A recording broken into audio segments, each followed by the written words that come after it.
राहुल गांधी के पब में देखे जाने का सच क्या है? राहुल का नेपाल में देखा जाना किस हकीकत को बयां करता है?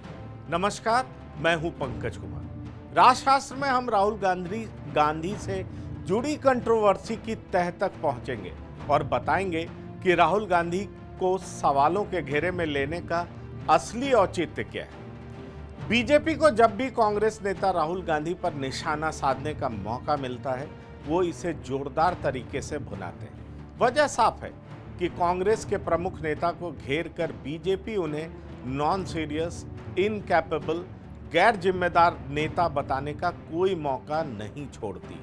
राहुल बीजेपी के ऐसे घेरे में अक्सर आ भी जाते हैं। जरा सोचिए, कांग्रेस शासित राज्य राजस्थान में दो समुदाय के बीच जोरदार तनाव और राहुल का नेपाल की एक पार्टी में देखा जाना बीजेपी द्वारा जोरदार प्रचारित किया जाने लगा है। मंगलवार सुबह से कांग्रेस नेता राहुल गांधी का एक वीडियो बीजेपी नेताओं के निशाने पर। इस वीडियो में एक पार्टी में राहुल गांधी एक महिला से बात करते हुए दिखाई पड़ रहे हैं। फायर ब्रांड बीजेपी नेता कपिल मिश्रा भला वीडियो शेयर करने से क्यों चूकते और ज्यादा कुछ लिखे बगैर वो सब कुछ कह गए जो दरअसल वो कहना चाह रहे हैं। पहचान कौन लोग हैं ये? बीजेपी को जब राहुल पर निशाना साधना होता है तो उसका पूरा अमला राहुल को घेरने में जुट जाता है। बीजेपी प्रवक्ता शहजाद जयहिंद इस कड़ी में कांग्रेस के युवराज फिर महाराज को लेकर लिख डालते हैं कि राजस्थान जल रहा है लेकिन बाबा पार्टी कर रहे हैं। पार्टी खत्म हो जाएगी पर पार्टी यूं ही चलेगी। ये पार्टी यूं ही चलेगी। पार्टी टाइम नेता।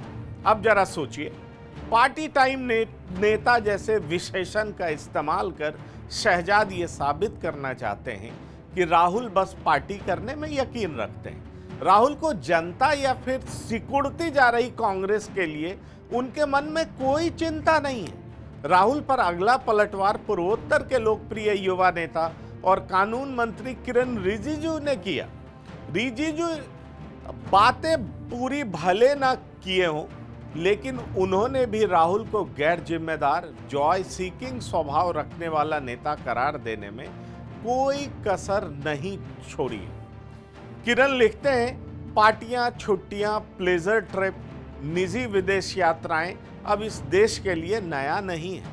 कोई नागरिक ऐसा करे तो कोई दिक्कत नहीं, लेकिन जब एक सांसद और राजनीतिक पार्टी का नेता ऐसा करता है, मतलब साफ है।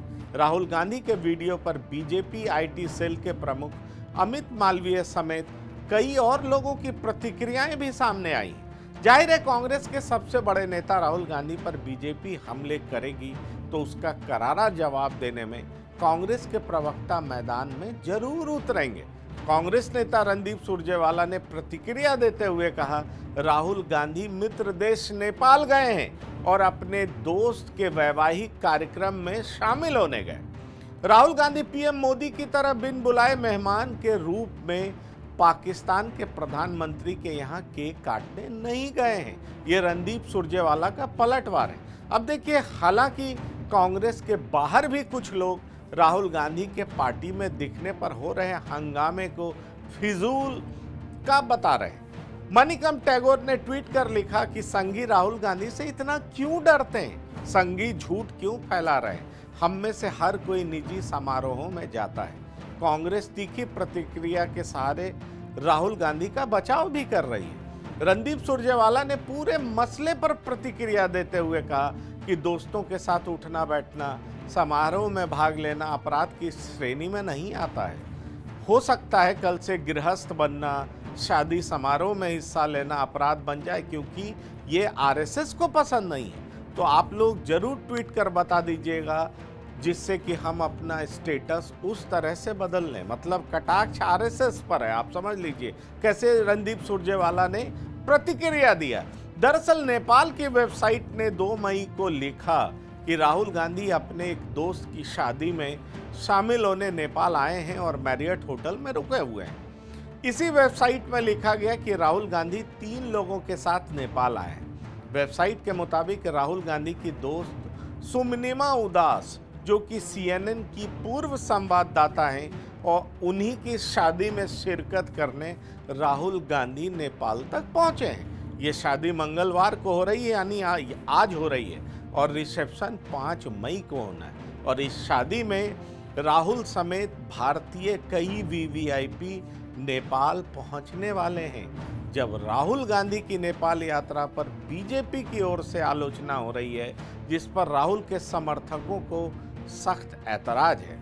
ऐसा साल 2018 में भी कैलाश मानसरोवर की यात्रा पर गए राहुल गांधी पर बीजेपी नेताओं और उनके समर्थकों द्वारा निशाना साधा गया है। तो कहते हैं ना कि जब आपकी हार हो रही हो, टीम हार रही हो, पार्टी हार रही हो, तो जाहिर तौर पर आप अपने विद्रोहियों के निशाने पर होते हैं। और ख़ास तौर पर आपके जो विरोधी होते हैं, माफ़ करिएगा, वो ऐसा कोई मौका नहीं चूकते जिससे आपको नीचा दिखाया जा सके। जाहिर तौर पर बीजेपी इस मौके को जरूर भुना रही है, और वजह भी साफ है, क्योंकि राजस्थान में जिस तरह की स्थितियां हैं, परिस्थितियां हैं, और दूसरी तरफ राहुल पार्टी करते नजर आ रहे हैं, तो बीजेपी पॉलिटिकल पार्टी के हैसियत से राहुल को सीधा टारगेट कर रही है। राजशास्त्र में फिलहाल इतना ही। आप बने रहिए TV9 डिजिटल के साथ। धन्यवाद, नमस्कार।